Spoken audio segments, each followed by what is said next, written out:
Casteism অথবা communalism, এই যে তিনটে সি এর কথা বলা হয়, ক্রাইম, করাপশন, কাস্টিজম অথবা কমিউনালিজম, যেখানে কাস্টিজম সেখানে কাস্টিজম, অথবা যেখানে কমিউনালিজম সেখানে কমিউনালিজম।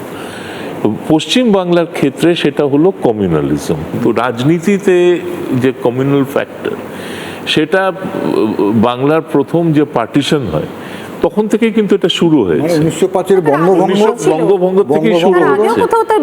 লোকে ভুলে যায় যে মুসলিম লীগের জন্ম কিন্তু বাংলাতে।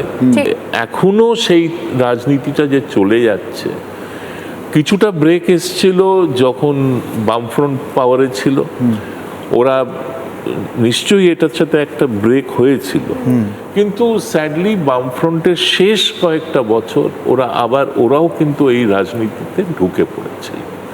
আর এখন তো অবশ্যই ওরা ওই রাজনীতিতেই চলছে। It's very sad. আমি কদিন আগে যে এখানকার মুখ্যমন্ত্রী যে কথাটা বলেছেন, যে আমি আছি বলেই যে একটা কমিউনিটি আছে যারা মানে হ্যাঁ আমি আছি বলেই সব ঠিক আছে এখনো, আমি না থাকলে এক সেকেন্ডের মধ্যে শেষ করে 12টা বাজিয়ে দেবে। আমরা আছি বলে না, আপনারা সবাই ভালো আছেন। আর যদি আমরা না থাকি কোনোদিন সেরকম আসে, 1 সেকেন্ড লাগবে। একটা কমিউনিটি যখন জোট বাঁধে না, ঘিরে ফেললে 1 সেকেন্ডে দেবে একদম 12টা বাজিয়ে।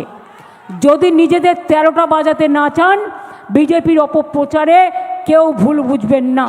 तो यहाँ खुलेआम धमकी दी जा रही है, कहा जा रहा है एक खास कम्युनिटी वाले मिलकर आप लोगों को खत्म कर देंगे।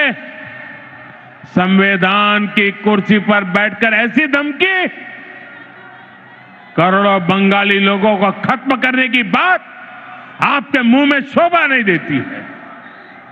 मैं पूछना चाहता हूं, वो कौन लोग हैं जो टीएमसी सरकार के इशारों पर करोड़ों लोगों को खत्म कर देंगे? এই ধরনের কথা দেশের অন্য কোনো জায়গায় পাবলিক প্ল্যাটফর্ম থেকে কোনো পলিটিশিয়ান আজ অব্দি বলেছে বলে আমার, আপনারা বললেন যে এতদিন ধরে আমি আছি পাবলিক স্পেসে, 1981-তে আমি জয়েন করি, তার থেকে শুরু করলে এখন অবধি এত ব্লেটেন্টলি, এত ব্রেজেন্টলি কেউ এই কথা বলেছে আমার তো মনে পড়ে।